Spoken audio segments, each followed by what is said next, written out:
Well, welcome to another News Game Plus, and I'm Damien. I'm here as usual with New Game Plus executive producer Jason O'Callaghan, and I'm gonna go. You got yeah. Yep, You no, got to talk into the microphone. I told there you. we go. Oh yeah, so I'm still learning. Yeah. So there we go. Yeah, you've actually been in Australia for 1 week. Yeah. No, Unusual well, this time. Australia for 3 weeks at this point, but yeah. Oh, I, okay. I but in this last week, I have had 2 Japanese trips foisted upon me. So Oh, that's good. No, that's the worst I thing that know. can Look, happen. look, it's a cross to bear, but one does what they can. Late podcast tonight because I'm going to combine these two with my first news item. AFL 26 is coming out on May 8th, and I no longer want to buy it. So I think it was After the Hawks got smashed by Port tonight, it was something, all right. I stayed home to watch Do it. you know what it was? They drank that Adelaide water, and it just because every match is gather around. Mention every match was in Adelaide, isn't it? That's how it works. I think it's a tax deductible wino holiday for the That's AFL. what I was going to say. You've got certain teams get the Barossa Valley, and certain teams get Elizabeth, and That's why wine's such a big thing because you remember the old days in the Middle Ages, they had to drink wine because all the water was poisoned. And it's because of all the nuclear testing they did. So, I think their water's always been crap. Yeah, like the terroir that makes Barossa Shiraz the unique thing that it is also makes drinking water dreadful. So yeah. So it's a tremendous news for if you've got a Carlton fan as a friend, you can buy that for them on May 8th. They'll enjoy playing it. This one actually comes with the AFLW Paddy as well. Cripps got the front, didn't he? Isn't this your news item? Yep. What's my microphone doing? Yeah, just point it that way. They'll make it easy for you. Yeah, I'm trying not to nose breathe into it like a nose. Anyway. No, you don't want. You just breathe away. Anyway, so yeah, great news for you. Great news for your Carlton supporting friends or Melbourne supporting because that's actually funny as well. So they can relive the glory days of 2025 again. Anyway, so that's my first gaming news. But let's go on a couple of little ones. I got a bunch of little ones this week. PlayStation Plus is increasing 11%. So if you've got again, they only increased. It has to be every year. They're going up $1. Like this is getting silly. It's like a health insurance. Yeah. So anyway, so if you got 12 months of essentials, it's going from $95.95 to $102.95. PlayStation Extra or plus Extra. Their middle range one. Yeah. Well, you know what they do? I got told this. I've done a lot of sales courses over the years, and one of them is you offer 3 products. Yes. With the idea that everybody buys the middle one. So that way the people can also price compare within your product range.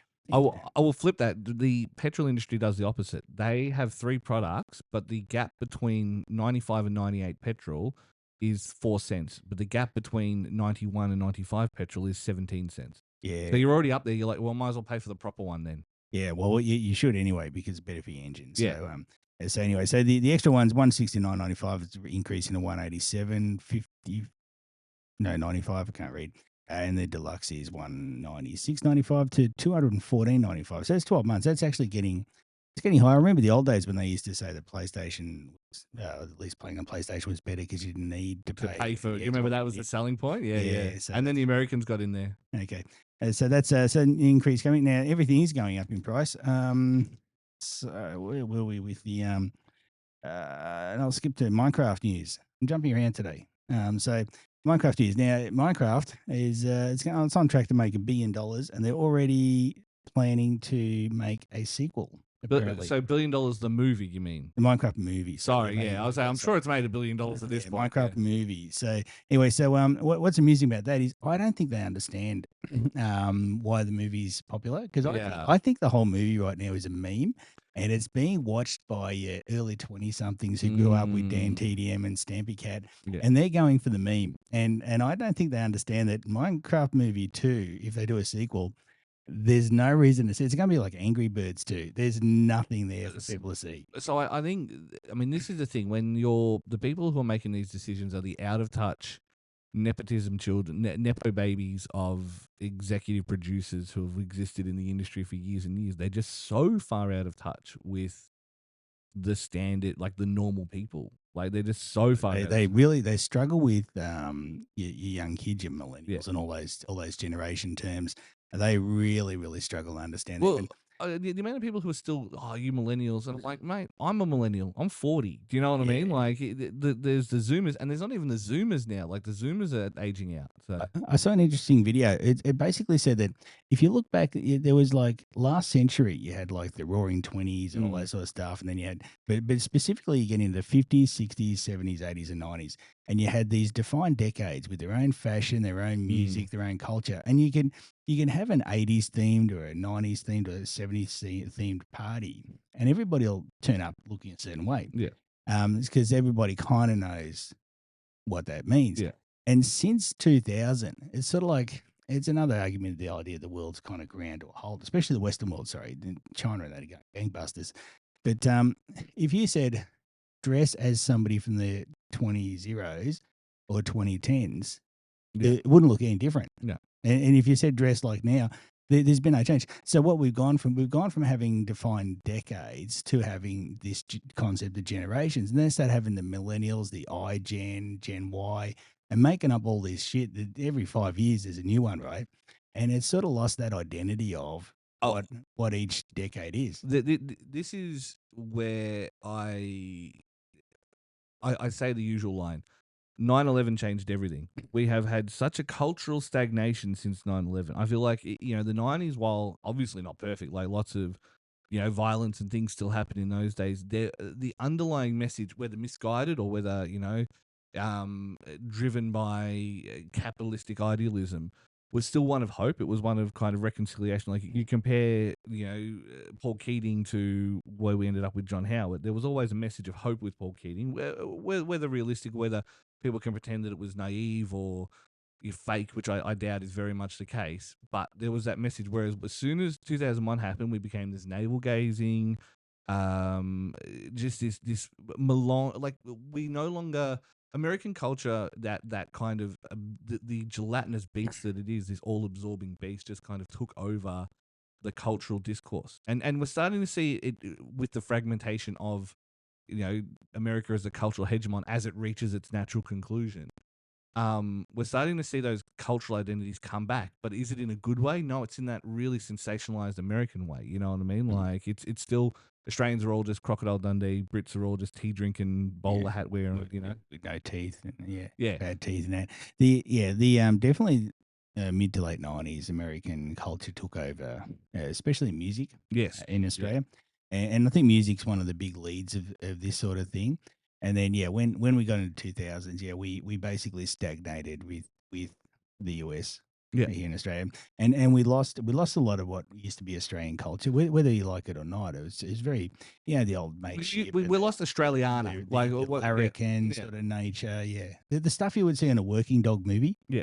Um, And we still had those clauses back in those days. Like this is the thing. You watch a lot of media from 25 years ago, and a lot of the same conversations are still happening in regards to, gay rights is probably the one that's come the furthest. But if you're talking race relations, if you're talking all this, because the conversation has become navel gazing, it's become, to steal a phrase, like a controlled opposition almost. Like it's a, well, I'd argue, I'd almost argue that a lot of the minority rights has gone backwards. yes, Definitely, and I think that's part of the US influence yeah, because that's on purpose. yeah. But if you look at 90s TV shows and 90s movies compared to now, it also I, could have something to do with the I internet. did just watch The Mask recently, and that did not stand up. I'm just saying. Nah, but you used to have like your buddy cop movies. Are Yeah, probably a good example of it. But and also your TV shows like Different Strokes, stuff like yeah. that. There was a different style about it, and they're all trying to educate, and they're all trying to. A lot of the episodes, especially in TV, was about how you shouldn't be racist. I think it was a lot of it came from, if I can steal that point, is it came from a position of it came from a position of here's how our struggles are different. It's not that we don't struggle, it's not that we don't have our own individual struggles, but here's how our struggles are different. And here's how you can learn about the different struggles of different people. Because Oh, whereas now it is I am competing for attention in the attention thing. So if yeah, anything that takes away from, and we're learning this in a real bad way with young men at the moment, anything that takes away from the other struggles of people who have had awful lives instantly means that you're trying to steal focus. I'm not trying to steal focus, but to pretend that these problems don't exist doesn't help anybody. And if we're not going to try and meet everybody somewhere in the middle to try and fix everyone's issues. I mean, look, when it's all said and done, no war but class war, right? Like Yeah. we've covered this so many times. Like, But while there's civil war means no class war. But, yes, correct. Yeah. remember, I interviewed Andrew Edgar for the show, and we were talking about And this was 7 years ago, right? yeah, 7 years ago. actually raised it because we were talking about domestic violence stuff and that, and language, and on the internet, and you know, I had to ask because I knew that was a topic at the time. What about, you know, you're talking about the victims being women? What about when it's men? He said that is a valid thing, but it's entirely different. It needs to be handled entirely differently. And these days, you see this sort of very simplistic way of approaching things, especially coming out of America, because they do like simple things. Yeah, that's South California lens, where I call it. Yeah, and basically treating it as, well, if I give any credence to your struggle, then I'm denying Yes, my own. yeah, for sure. Yeah. Yeah, it becomes adversarial in the lower ranks, and it's like we're the ones who need to be kind of allying up. And yes, Yeah. granted, there's the shit cunts who are weaponizing that to take young blokes away. Do you know what I mean? And because they want us at each other's throats. Because if everybody kind of turned around for a second and went, well, hang on, like let's get everybody, you know, onto an equal footing first, financially, you know, representationally, all that kind of stuff. Then we can come back for all the nitty gritty. But then a lot of those issues go away. Yeah. Anyway, we've gone off a little bit there. That's But about, speaking of culture. Minecraft, yeah, It's about culture, but go, sorry. No, so I think with the Minecraft movie, like you say, it's the meme. I was watching the Red Letter Media review of it, and that's what they said. They said it's a perfectly fine movie, but it's definitely like a cultural like tentpole for people who like that kind of stuff. It's a moment in time. Yes, and it's working for these. And look, I know my son and his friends went, and they kind of enjoyed it. But you see some of the videos on the internet where they're starting to throw popcorn around that. But this is like young 20s who grew up with, like I said, Stampy Cat, Dan TDM, that sort of YouTube era as well, that's gone away. And they're enjoying it as a bit of a celebration of something they used to love. Yeah. And I think what's happening is the whole Hollywood system is not going to understand it. It was like Morbius, right? They didn't understand the meme of Morbius. So they did a second release of it. Oh, wow, people really like a Morbius. It's like, no. And it's because Hollywood and generally your class of decision makers in corporations do not understand. This is where we're going with our little sidetrack there before. They do not understand anybody that is, like, you know, born like, they don't understand the working class. Like they're just but they definitely don't understand kids because they haven't had control over the kids. The kids grew up without outside of their very carefully crafted advertising system and that as well. So they don't understand it. But yeah, Minecraft movie 2 is probably going to happen. Minecraft movie 1's made a lot of money, but I don't think anybody involved understands why it made money. Whereas I think if you want to compare it to, say, Sonic 2, I think Sonic 2 understood what the fan base like about it, what they get from it, and have taken away from it as they've grown up. Do you know what I mean? And then they just said, in the third one, let's just let Jim Carrey do whatever the hell he wants. Oh, the third movie was on its own a genuinely good movie. Yeah. So they definitely. I mean, they started as a memey thing. I'm hoping that with brand seeing these, like, even though they're kids comedies, seeing comedies and seeing, you know, the Naked Gun reboot, and I'm not big on reboots. I'm not big on IP farming, all that kind of stuff. But I'm like, if there's anyone I could see pulling the straight-faced, you know, Leslie Nielsen thing off, I think it's actually old mate Liam Neeson. I feel like, and I feel like there's going to be a joke where they'll just be like, "Oh, we wanted Liam Nielsen," and he'll be like, "No, it's Liam Neeson," and like that'll be a joke. Like, I can see that. I have high hopes. I do hope. I must say, because I feel like he's the kind of person who can pull off that deadpan, straight delivery. You know, Yeah, no, I hope so. But so the Minecraft movie number 2 is going to happen, I think, and I think you'll go from making $1 billion to making hardly anything. Yeah, it's gonna have Snow White numbers. Hey, can I actually say Snow White numbers? The fact that all leading up to the Minecraft movie, there was all this talk about Snow White. Did Gal Gadot ruin it with her IDF thing? I didn't even know there was a Snow White movie. What have I missed? Did Rachel Zegler ruin it with her Free Palestine tweet? And it's like, it just went to show how bereft of ideas that they were, that anybody, because you know all the media cycle totally seeded by the studios.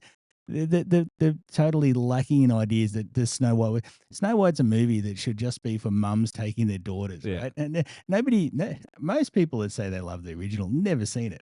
Simple as that. I'm going on a limb there and just say 99% of people that are complaining about it haven't seen the original and never will. I feel like if for those who haven't seen the original, the thing that is worth seeing the original for is the beauty of the animation. This is all hand drawn, Oh yeah, hand yeah. styled animation. Like this is, it just looks amazing from that technical standpoint as much as Yeah, but you anything got to else. sit through like an hour or two of generally. Yeah. I mean, it's not for me. Let's put it that way. I mean, But Disney princess shit, right? Like, yeah, but the fact that that was even a newsworthy Yeah. story is just goes to show that the studios must be so excited by Minecraft making money because they finally got something. yeah. Because pumping up a so what of all things like For what would a movie talk? Mickey 17? Go see Mickey 17. I told you it's not. I didn't think it was great, but it's not bad. It's for Hollywood. I'm not gonna lie, I loved it. Yeah. What's his name? Bong Joon, who is the new Paul Verhoeven.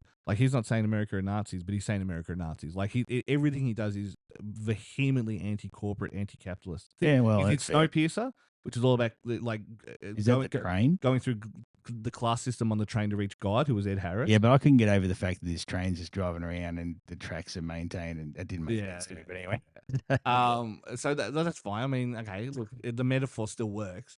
Yeah. Although I did think it was his weakest movie. well, it's Parasite a silo bit on rails. Yeah, but Parasite was amazing. yeah, that was good. Yeah, and that's That's had the comedy on Netflix for some reason.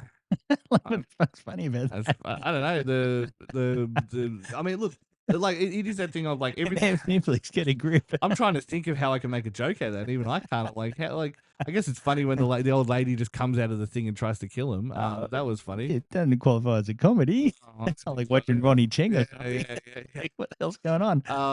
But then yeah, Mickey 17 is all the same thing. Like it's about selling yourselves to the corporations, and obviously everyone brought it as like, oh my god, Mark Ruffalo's just playing Trump. I'm like, mate, that scene where he's jutting that chin out. That is Mussolini core 101. That shit me. If you read the reviews of it, there were a lot of reviews complaining. Yeah, What is it for Trump? Like, if you saw Trump in that, then you're the one with the problem. Let's put it that way. He's a general authoritarian. So yeah, there's like there was the Trumpy elements of it. I get that because that's the nature of authoritarianism.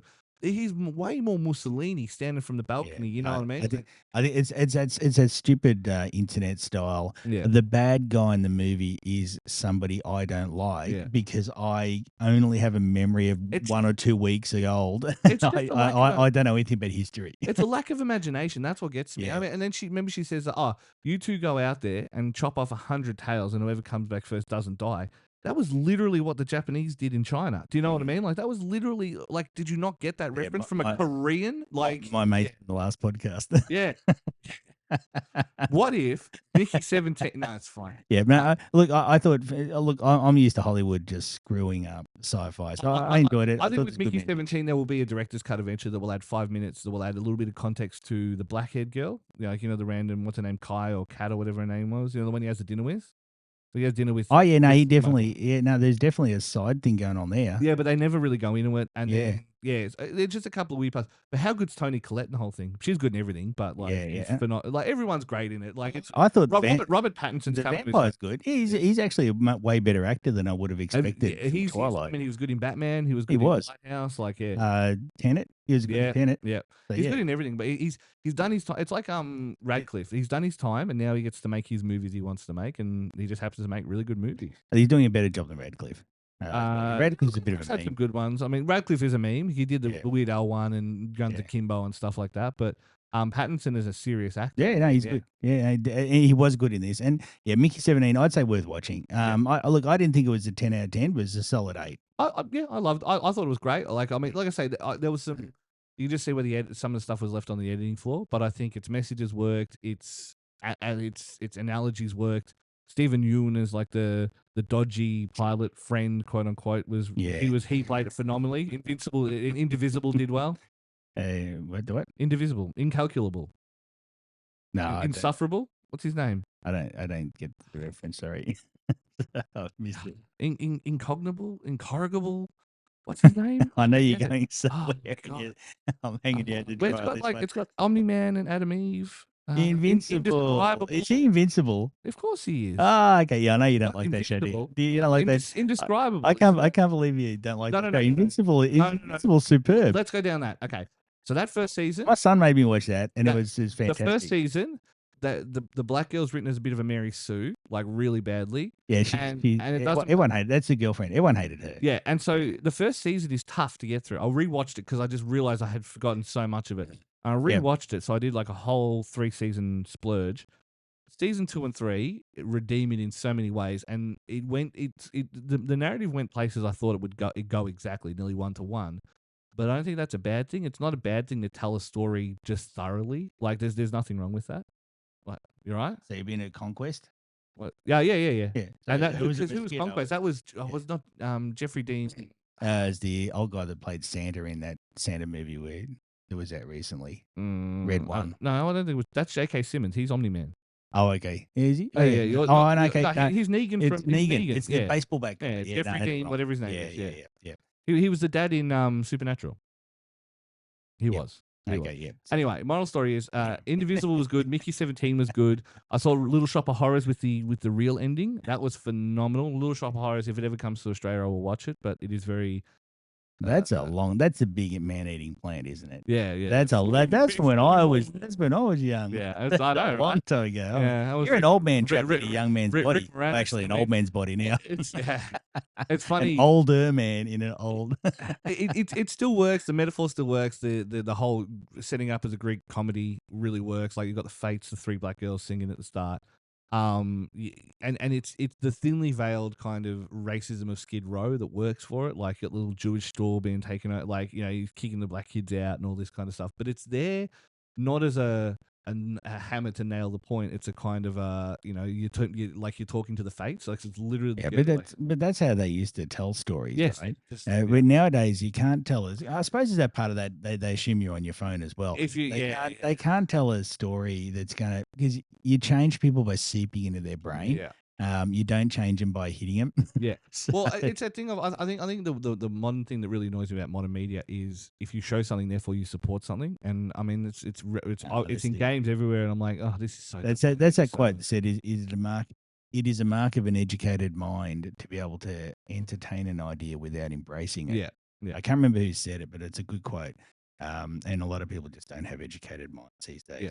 Because it's not a lack of going to uni. Everyone's got a tertiary degree nowadays, but I just think there's a lack of imagination. It's a lack of imagination more than anything. Life's easier if you don't think. Yeah, and there's a point where everyone gets there. If you just like go with the flow, believe what's in your Twitter feed or your Facebook feed or your Truth Social feed, whatever Blue Sky, even whatever you do, and you just don't question anything, life is easier.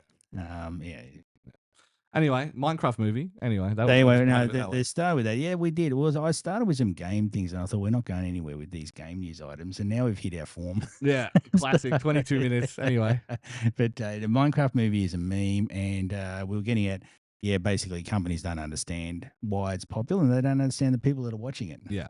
Which is going to be interesting because the Minecraft movie 2, which is going to come out, is going to pull Snow White numbers, and it's going to be a disaster. And then they're going to release stuff like people didn't like it because there's a black person in it. That's their crutch. That's the one they pull out. That's how it goes. Yeah, they get all the blog sites writing. It's like definitely maybe it was because no, it's free. It's free media because you don't have to pay for ads because there's a million internet sites that are just happy to take those clicks. Yeah. Desperate for it. Well, I mean that's how you make money now. It's the only way to make money now. Yeah, and you notice that the worst ones of that are probably Sony and Disney. Yeah, at this real Sony are the worst, 100%. Baiting. I mean, North Korea hacked them, bro. I remember that. Yeah, and that was for the Dictator movie. Yeah, the interview. That was shit. That was so bad. Yeah. That was bad even by Seth Rogen standards. Yeah. Seth Rogen actor, no good. Seth Rogen producer. He produced Invincible. He produced Preacher. He produced The Boys.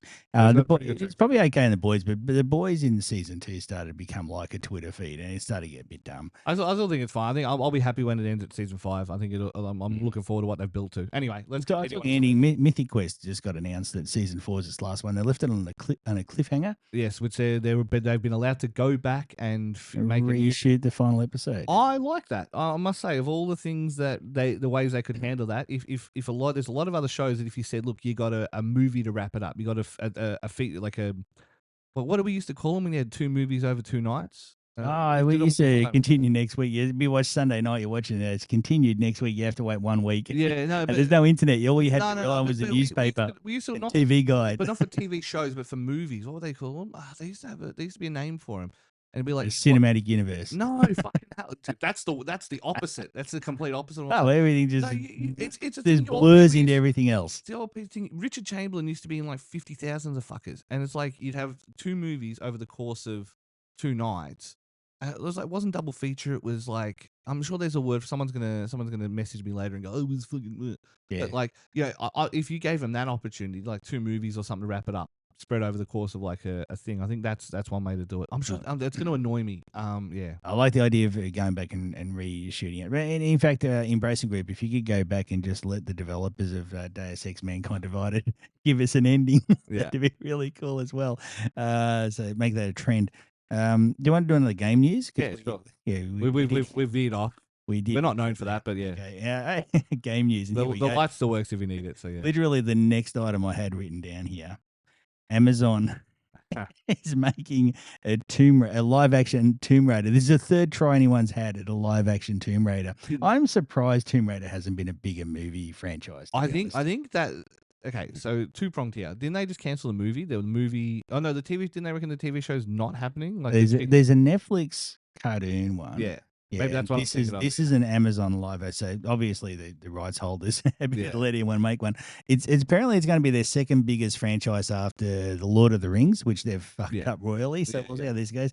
But like I said, Tomb Raider to me has got it's basically like girl Indiana Jones, Yeah. and it's just got everything that I would have thought would have made it a massive franchise for men and women to watch. But I think the cat in those kind of adventure movies is gone. One, and I'm not gonna say because of political correctness, but because like if you go to Indiana Jones was always that belongs in a museum. Nowadays that would be considered a problematic attitude because it belongs to the people who of the native region and how dare they? Well, I mean. Indiana Jones. Yeah, so you have one where you're returning stuff. Yeah. Indiana Jones. Yeah, he'd been eco-terrorist, right? Like, yeah. But Indiana Jones has never been. I mean, yeah, when he's in India for Temple of Doom, he's not. He says that to he's like, this is more than 8 in a month. Like, just be grateful. But no, but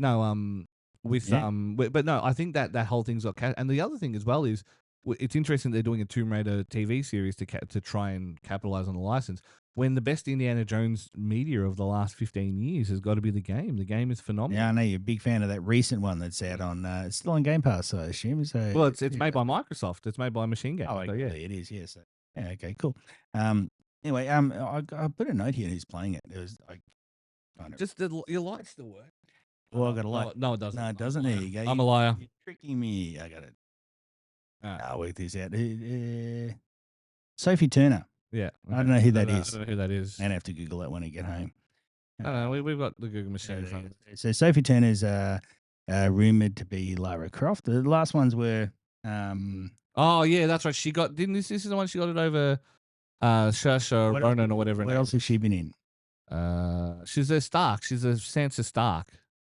Oh really? Yeah. Okay. It's another Game of Thrones one that's yeah. So okay. So she was Sansa Stark, I'm pretty sure. Oh wait, hang on.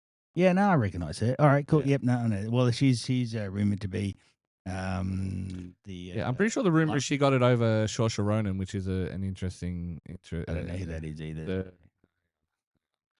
I'll do this one for you. You can Google while I do this.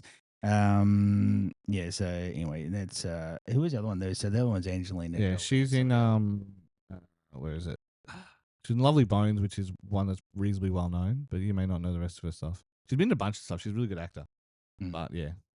Yeah. Well, Anyway, so there you go. So that's so Tomb Raider coming to apparently that's a rumor coming to Amazon. Hopefully Amazon do a good job. Hopefully they learn some lessons from Amazon hit and miss. My violent reaction to Reacher is still I still can't go back and watch season 2.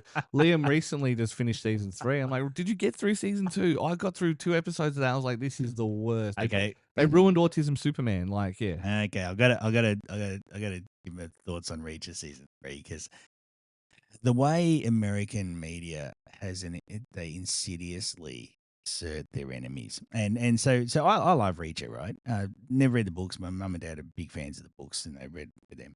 I didn't mind the Tom Cruise versions, although he was a little bit I mean, tall. a little bit, yeah. I mean, it's so funny when Alan Richardson's what 6'7", like monster. He's Yeah, like 38 pull-ups. And Yeah. he must be like 140 kilograms. He's a big boy. But anyway, so he does the autism Superman really well, and it's fun. It's dumb, right? The crimes are normally a little bit interesting, so I'm waiting to see what the crimes actually are. Now, but the thing they did in Reach of season 3, which they probably did in others, but it bothers me a bit, is the bad guy was the bad tortury guy was Asian. The funders of the operation were Russian mobsters. Yeah. And the rapey terrorists were Yemen. Yeah. And it's like this is how America does it, right? This is because racism's their first weapon of war. That's their main weapon, and that's why they have so much racism, because you've got to keep your weapons primed for you, so you can point them wherever you need to. And look, if you and when they say that, like, people can have their own views of Yemen and stuff like that, but you're telling these Arab actors to come in and play a rapist, rapist terrorist. They used to do it with movies back in the big beefy boy action movies, where most of the big guys were Arab, supposedly Arab terrorists. But yeah, Reacher 3 really did that so blatantly. That it sort of grated on me a bit. This idea that everybody you read in the newspaper or see on TV that is bad in Reacher 3. Whereas season 1 was corrupt county sheriffs and the local local company and stuff like that. I remember it was like, because they had the guy from iZombie in it. What's his name? The black detective. Yeah. That was Reacher 1. The season 1 was good. I can't remember season 2. I think season 1 you can do what. Season 2 is when he brings in the friends. It's like the whole friend group. Oh yeah, that was a bit lame compared to season 1. It wasn't a high point, but look, it's fun to watch. It's fun. It's dumb, but yeah, the way the Americans sneak this shit into their TV shows is. I mean, you got to remember whether that is a product of the books. Like, keep in mind we haven't read the books. I don't know. That could be a product of that era of books. Seems a little bit coincidental. Okay. The bad people are Asian, Russians, and Yemen.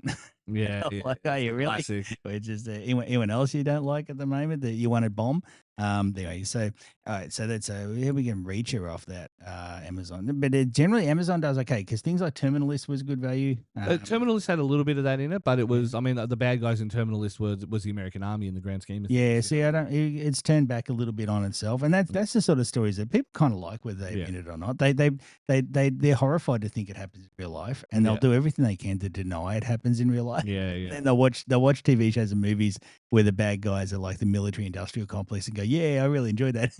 And then you'll say, oh, the military industrial complex does it. And I go, that's a conspiracy theory. And you go, well, so maybe not. So, well, I just saw Tony Martin and Damien Cowell today in Brunswick.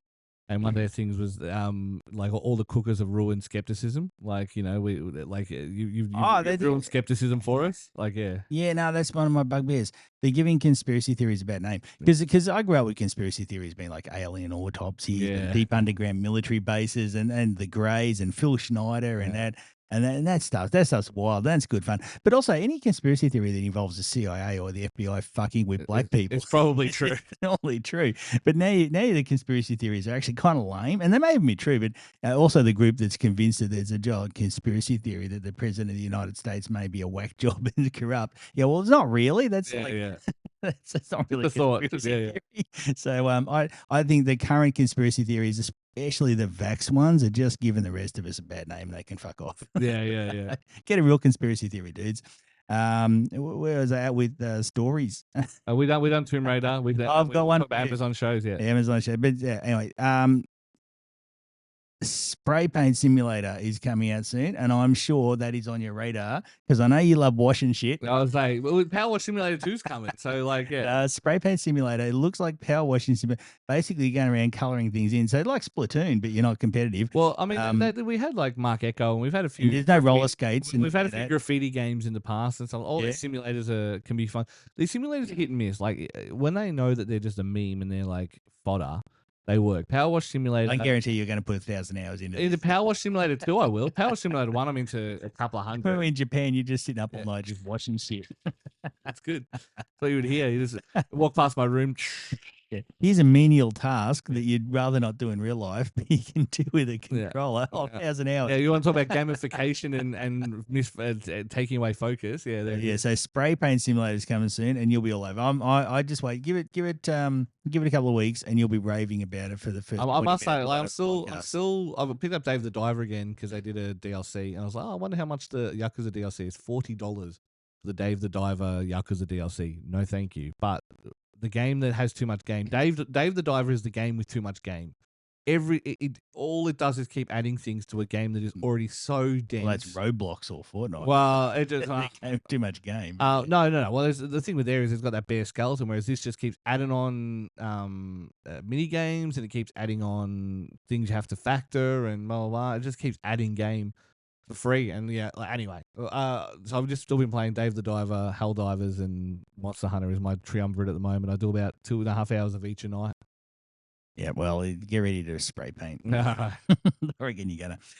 Okay, cool. A bit of a blast from the past. Now, back in 1994, Bungie, I think it was their first marathon. Yes, marathon. It was released on Mac and the Pippin. Yes, I have a Pippin in the garage. Yeah, you do? Holy crap! I do. It's probably worth a fortune. Didn't I show it to you? Nah. Yeah, I'm sure I lent it to you and Oz for a segment. But yeah, I've got a Pippin with the you might have. I can't guarantee your memory. The 6 discs that came with it, including the Gundam demo. Now, Marathon came out in the Mac, and it came out the same month as Doom. Yes, on the PC. So we kind of got a bit squashed by that, but it was massive, and it's a different style to Doom. It was always a very colourful one, and they've kept it here. So Bungie's releasing Marathon, which has the same sort of colourful aesthetic. Anyone that's used to Doom is going to be a bit disappointed. Yeah. Because it definitely has more of a totally different look. They've said it's a purchasable game. It's not going to be free to play. But it's not going to be full price. It's not a full price, but it's an extraction shooter, isn't it? I was going to say, what is an extraction shooter? So it's Tarkov. Tarkov is the first example I can give you. So basically, you go so Tarkov reminds me of something. Okay. When we were taking a game show last time, my boy and I went just around the back of the the back corner, and in the door walks like about 30 Tarkov cosplayers in full gear with guns and everything, and we're just standing there watching all these like commandos so just walk past us, and we're like, is this like bad? You're in Japan. It's so weird to watch. It was all Tarkov guys. But yeah, no, Tarkov. Imagine America. Just assume, it must be Saturday. No, or you're at hot. Yeah. Am I at school? Yeah. Tarkov, Hunt the Showdown. There's more and more doing it. Basically, you go in, complete an objective, and escape. And the whole point is you get the gear, whatever gear you take in. You like it's kind of the extension of like a PUBG, if you will. Whereas like PUBG, you scour for gear and stuff like that, and then you survive to the end. In this, you go in. So for the Hunt Showdown, for example, you go in, you excise the demon. And then on top of that, you've got to take its like gems or whatever, or like it's seals or whatever it leaves. Then you try and escape, and you're escaping against say 3 or 4 other squads. So that's the hard part. So there's some people who literally just play to grief. You know what I mean? Don't play to do the objectives. They just play to grief. So yeah, and then in Hunt Showdown, there's like bloodlines. You can it'll be the son of X person or the brother of X. Like you the next character you play you can take a thing from a bloodline and pass it down and stuff like that. So that's how they've done an extraction shooter. But the core premise is you go into a place, complete an objective, and then try and escape. Okay, well that's Marathon. It's a very different look for them doing. People are going to be a bit surprised. It'll be interesting to see how it goes.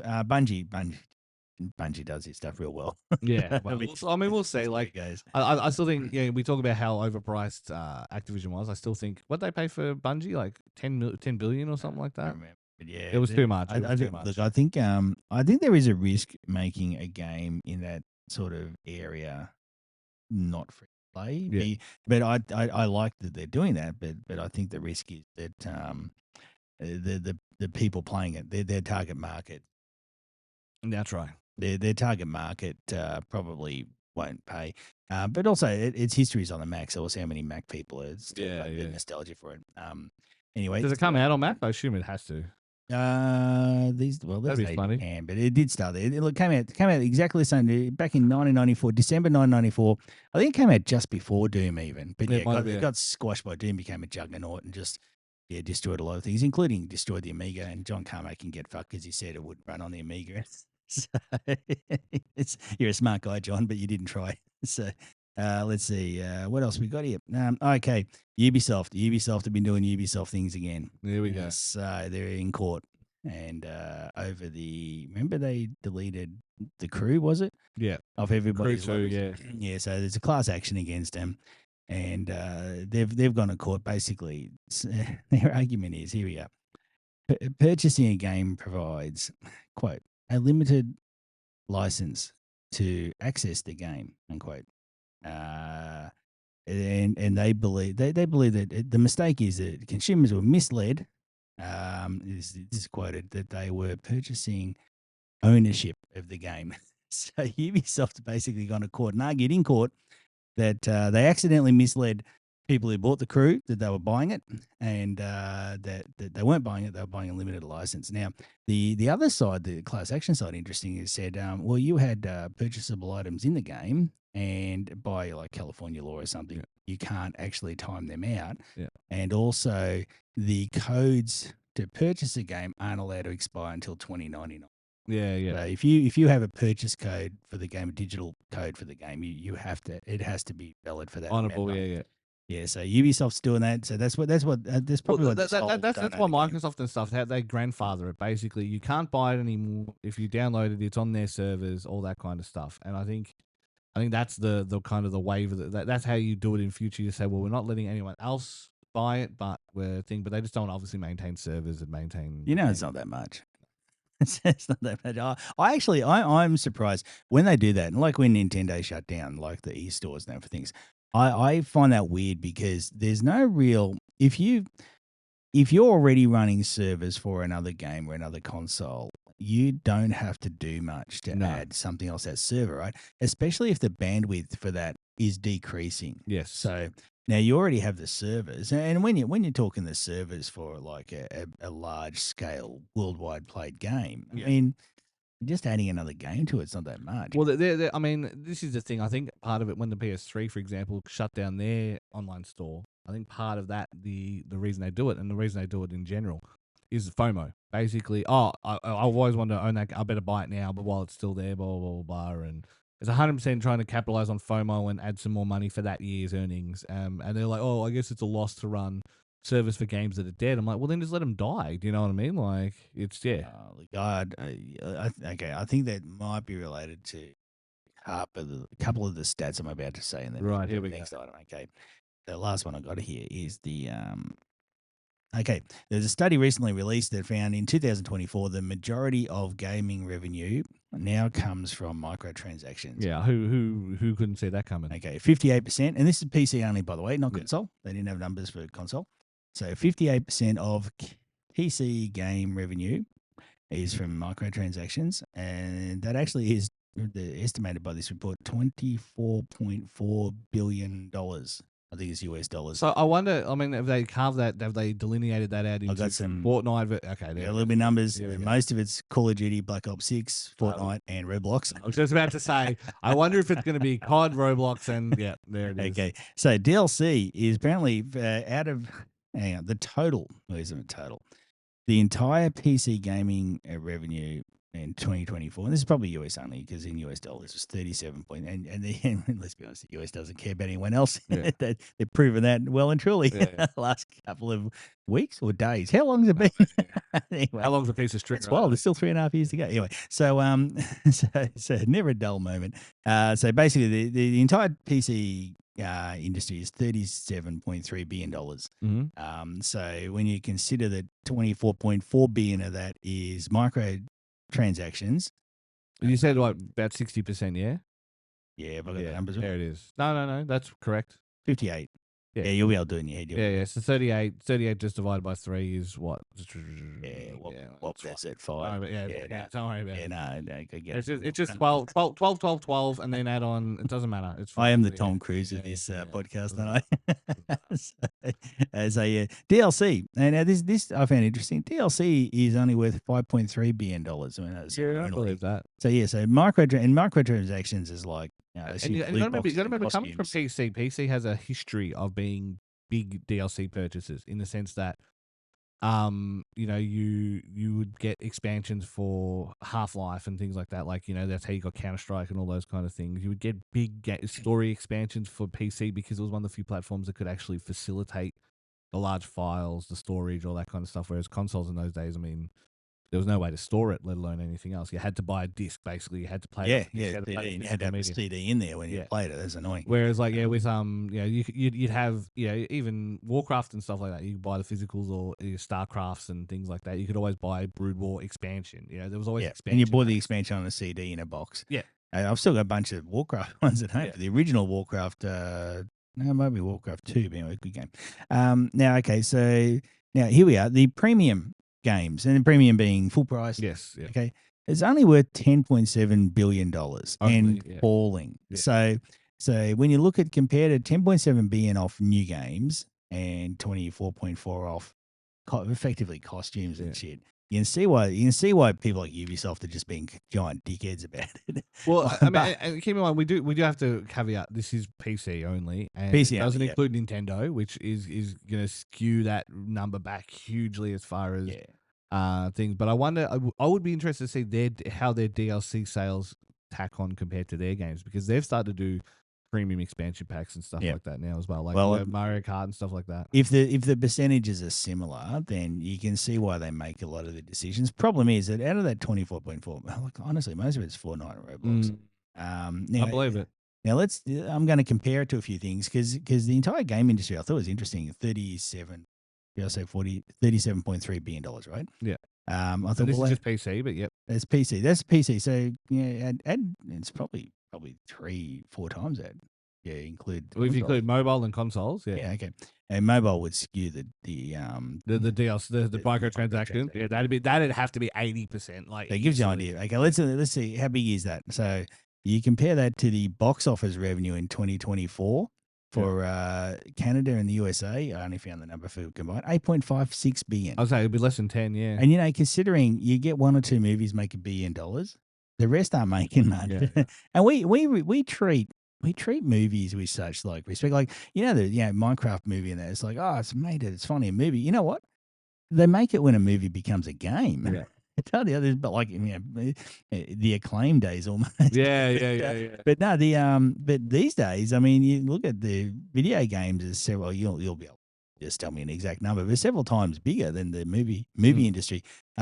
Or music. So music. Well, I mean, come on, you can do this one. How much did you say the games were overall? 30 something. 37.3 billion. Yeah, so it's literally 1/4, because if it's 8 billion, 4 by 8 times 2 is 16 times 30 is a little less. So yeah, it's a little bit less. But we shouldn't respect movies that much. That's what I'm getting at. I really shouldn't. I've been the biggest proponent of this. For everyone goes, "Oh, are you excited to see this such and such movie?" I'm like, not really. It's like even like Last of Us and stuff. It was like, oh my god, Last of Us. Like, but Last of Us, the game was pretty good. Do you know what I mean? Like, I don't need to see the TV show to have the story. The TV series is just a retelling of the game, and that's how to do it. If you got a game with a decent story, I disagree. Just retell it. I would rather you do it something in universe. That's why Twisted Metal works for me. I really enjoyed the Twisted Metal TV show, because it was not 1-to-1 canon. Yeah, but then you risk getting a Halo.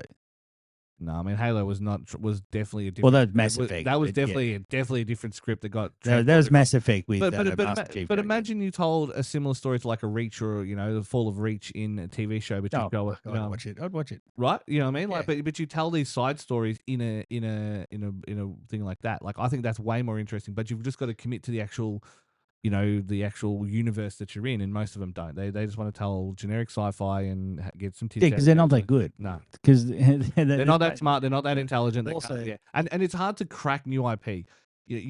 Leslie Nielsen couldn't have done a straightforward cop-based comedy movie unless it was Naked Gun. Do you know what I mean? Like you Yeah. have to have IP attached to it now, which is ridiculous. But they say it's because people won't watch anything that's not a franchise. But we've also it's a risk thing. So we proved that wrong last week with Skibidi Toilet. So yeah. No, I went home and showed my wife that. And she said, "What the fuck's this?" your children would have known Skibidi Toilet. No, actually, they're probably a little bit old. Wow, there you go. This is Zoomers. There's some more numbers because they're closing on 50 minutes. F's in chat, yeah. So okay, the movie industry worldwide number is $29.6 billion.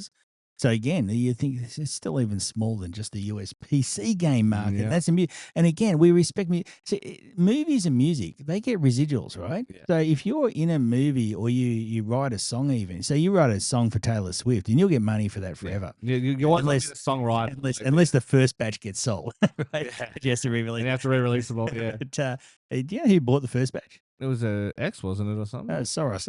Ah. Everyone's favorite. So Wow. here we go. Could talk conspiracies. So that's true. Anyway, so but they get residuals, right? So they get a bit, but the video game devs and that don't. And I think that's probably the thing that stands out there. We covered this last week, industry, and we don't give them money. Everyone went in on the original voice of Bayonetta. It's like, yeah, she might have some abhorrent political views you don't agree with, but the point she's making is fine. $25,000 for a game that sold over 1 million copies. She should be getting a slice of that. She's a part of making it work. So should the devs. If she got 0.1%, right, that'd mean $100,000 residuals from all those game sales. And I think that is fair because she embodied so much of that character that I think it doesn't work with that. Like I think Jennifer Hale, as much as she's a good voice actor, she's not Bayonetta. You know, the programmer should as well. Yeah. Yeah, absolutely should. Anyway, so it does in those industries. They're tiny, so that's a lot of money, by the way, disappearing into like the rich families and shareholders and people like Bobby Kotick. Well, that'd be my thing. If it went into like a collective trust that like everybody on the credits of a game goes into the collective trust and they get their percent out of that. You know what I mean? Yeah. All it has to be a 0 like 0.00x of a percent, and then it's like, well, it's $5,000 every couple of years. Yeah, fine. Yeah, fine. They earned it. Yeah, so I'll give you another number to compare it to. The size of the industry. Australia spent $365 billion on submarines, so it actually dwarfed by so much. Yeah.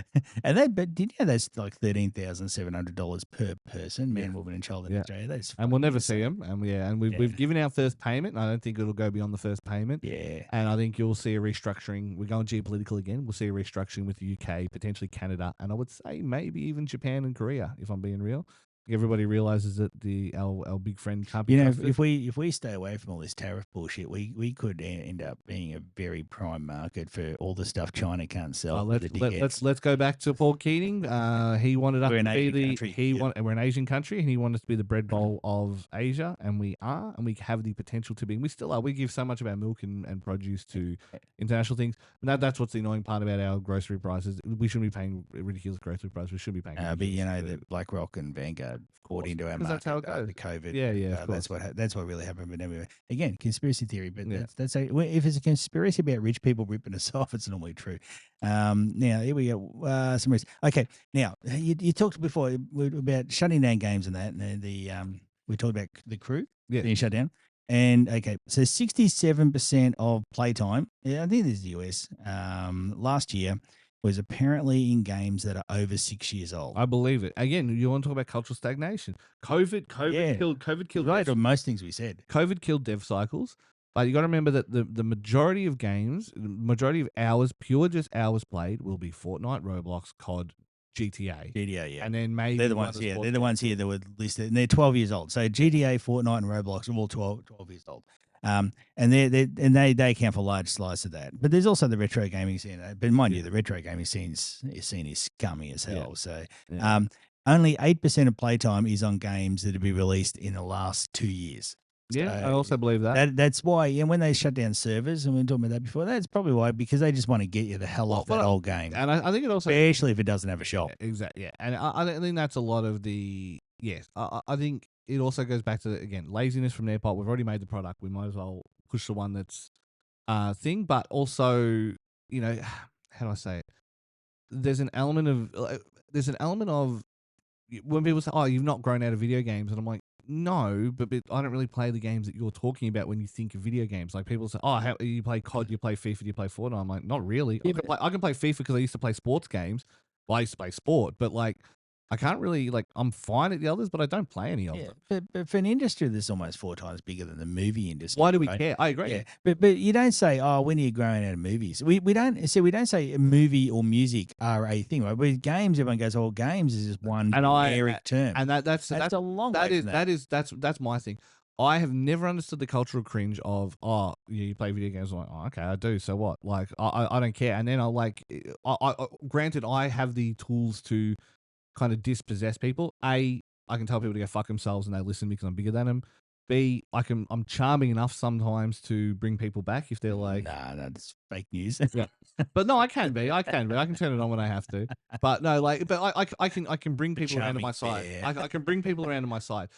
Most people don't have that, and so they have this cultural cringe around playing games. Oh, I only played a little bit. I'm like, play as much as you fucking want. How is it any more or less tedious than anything else? Well, I mean, like, yeah, I would support a Second Amendment in Australia if every time some dickhead says to me, "Oh, video games, blah blah blah, waste of time," and then goes, "Oh, I binged this on Netflix on the weekend." You go, "Wait, so you watched 10 hours of some show on Netflix?" And your brain didn't engage the whole time. Yeah, someone who watches maths has the gall to tell me that I'm being immature. No, thank you. I'm not well, even if you play Minecraft, at least your brain's doing something. You're at that point. It's just easy to just write off those people's opinions. I don't know why. Bring in a Second Amendment. Let me shoot them. Jesus, I know. People like that shit me. If we're doing that, then my thing is people who do 90 in the right hand lane driving in today to see this concert. If you're in the right hand lane doing it, it's capital punishment. Because people like that are like neurotypicals, they call it. In a world that was made by people who are neurodivergent, they like the video games and like the fringe stuff, the convention. But they're the ones that made the world, and you get all these other people that just watch TV all day, and they didn't make the world, they didn't make the world happen, but they hate us. They hate us. That's why they do AI and everything, because they hate us because they want to get rid of all of us that actually make things happen, and we like video games and we like something different. And they can't understand it. My only caveat to that is their nature's mistake, not us. My only caveat to that is a lot of these minority groups, whether it's neurodivergence, whether it's sexuality, gender, whatever, blah, blah, they are smaller, both that normal people think they are and that the people who are in those communities think they are. It's just that geekdom is on the cultural ascendancy. We were on the internet before the normies came. The internet was made by autistic people. Right. Science is by autistic people. Sure. All of that is true, but that's most culture is from autistic people in some way. And not like, I bet Kanye, it's fine. Like, yeah. But people are a little bit different, right? Yeah. So we make people a bit different. We make shit happen. Yeah. Then you get people come in and they'll go into management or politics. And they're just they're like quite normal. This is a conversation for inclusivity things, and that's where because having someone with a different viewpoint on something can help the existing people understand a better viewpoint on something. And I think, like I say, I've been that in a lot of offices I've worked in, stuff like that, where it's like, oh, why can't we do that? I'm like, oh, well, it's just not how it's the worst thing. Because it's a dumb idea. Everybody knows with New Game Plus, the worst thing you can say to me is, oh, that's just how we've always done it. That's not an answer. That's not a real thing.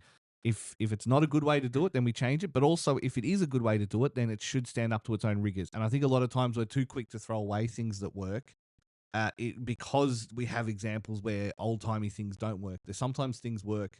It goes back to the mischaracterization of what's wrong with the world.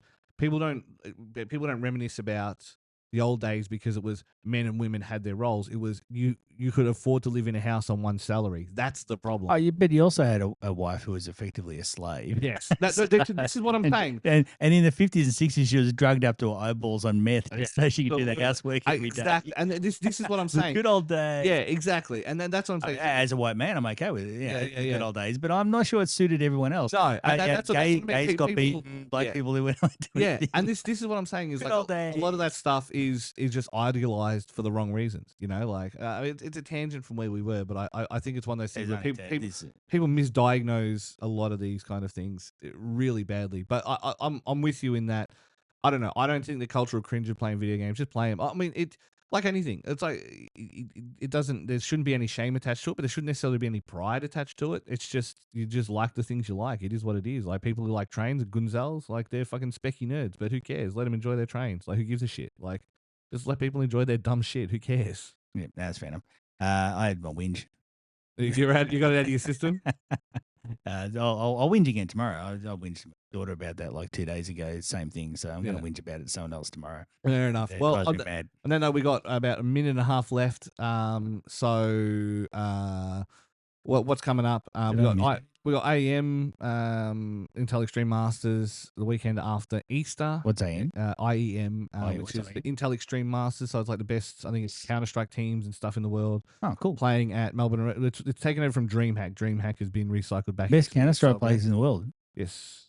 What, a bunch of Russians are coming here? Oh, they will. They'll be Polish and Russians and yeah. Well, put the Poles and Russians next to each other. They love each other. Yeah. I mean, they're all making money. They don't care. Ukrainian teams. Yeah. And then you can have them in one room. Then when you have a fighting tournament, you can get like the Koreans and the Chinese and the Japanese in another room. Well, like I say, we live in a world where the Chinese, the Koreans, and the Japanese, the Croatians, and Serbians, go in another room. The Chinese, the Japanese, and the Koreans are looking at creating a trading bloc in response to America. That's the world that we live in. That's the world that we live in now. Anyway.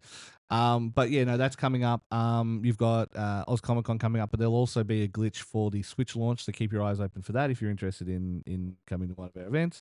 And then BAM is the last week of May, first week of June, so it's the 30th to the 1st. Oh yeah, go to battlearenamelbourne.com.au. Yes.